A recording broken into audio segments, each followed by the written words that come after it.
morning and welcome to Ninoy Aquino Parks and Wildlife Center.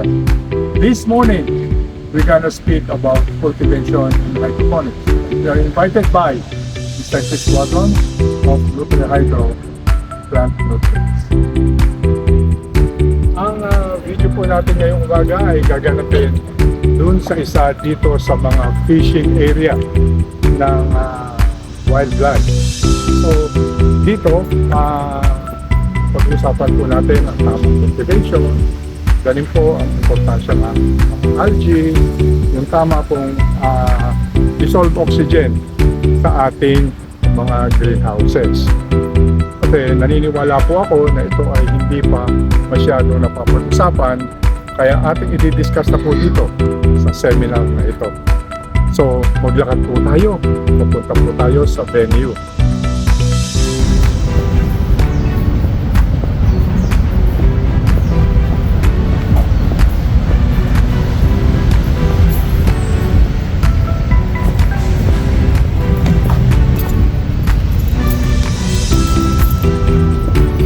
Maganda din po itong venue na to kasi dito may exercise po kayo bago po tayo makarating doon sa ating venue.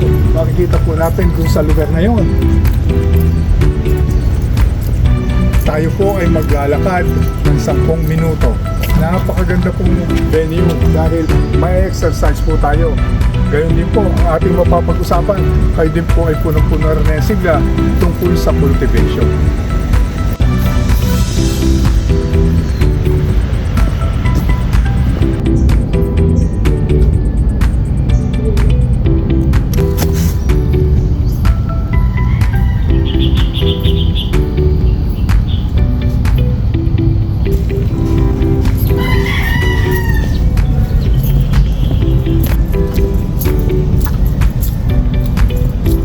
Malapit na po tayo dito sa ating lugar ng ating pagdadausan.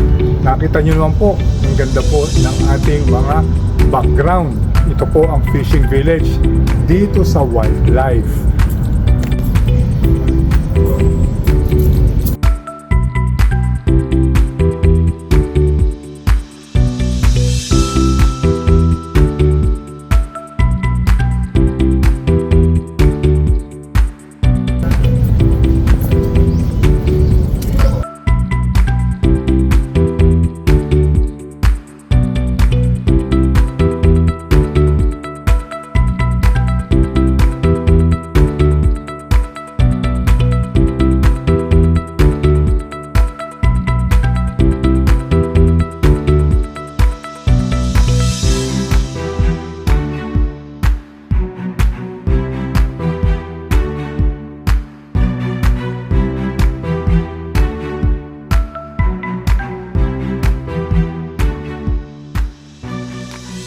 So, 2, 3, 4, 5, 6,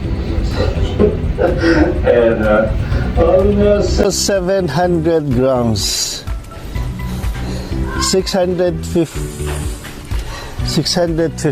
grams all. So, ayan, ako na po yung magpapatunay sa inyo. Pwede po pala tayong mag-produce ng 650 grams na lettuce. Basta ho, papalakihin natin siya ng more than 50 days. Sir, again, this is 58 days. No? Meron po. Ito po ang pinakita ko sa inyo sa video. Hindi ko po yung video po ni Sarnar siya. Kanya po yan. Ngayon, ang Nutri-Hydro po,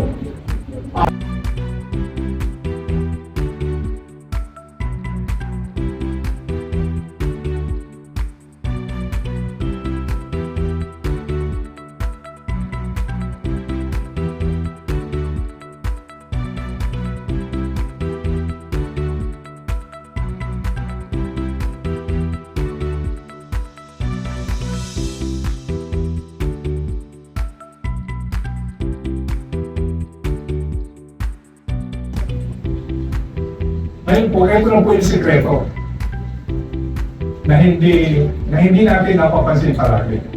Ito po ay pagkatanong sa akin ng mga tumatawag sa Alpreas. Ang kailangan talaga natin sa ating lettuce may dissolved oxygen. Ano po ang dissolved oxygen? Ito po yung amount of oxygen present in the nutrient solution. Paano po magkakaroon nun? Meron po tayong gagawin. Ang kalimitan pong sinasabi at ginagawa natin is maglagay tayo ng Venturi. Pero that is not sufficient. Yung Venturi. Kaya meron tayo ng medium, root rot, slow growth, risk of root rot. Pero if we get high dissolved oxygen, fast growth, bakit naman yung nutrients mo? All blades go to nutrients. So, manatilihin natin na yung temperature natin, ang buwan, bumabayad po ng 6,000 pesos for the 50,000. Meron hong nag-ano sa akin, palibot po siya mula sa baba hanggang taas. Nilagyan po namin siya ng tiles. Para dito po namin ang build-up ng algae. Padalawa, na advantage, mabilis po siyang linisin. Pagka meron ng mga amag, tapos sasabihin, babalik na naman. Yung refrigerator, hindi maganda po. Pili kayo ng insecticide.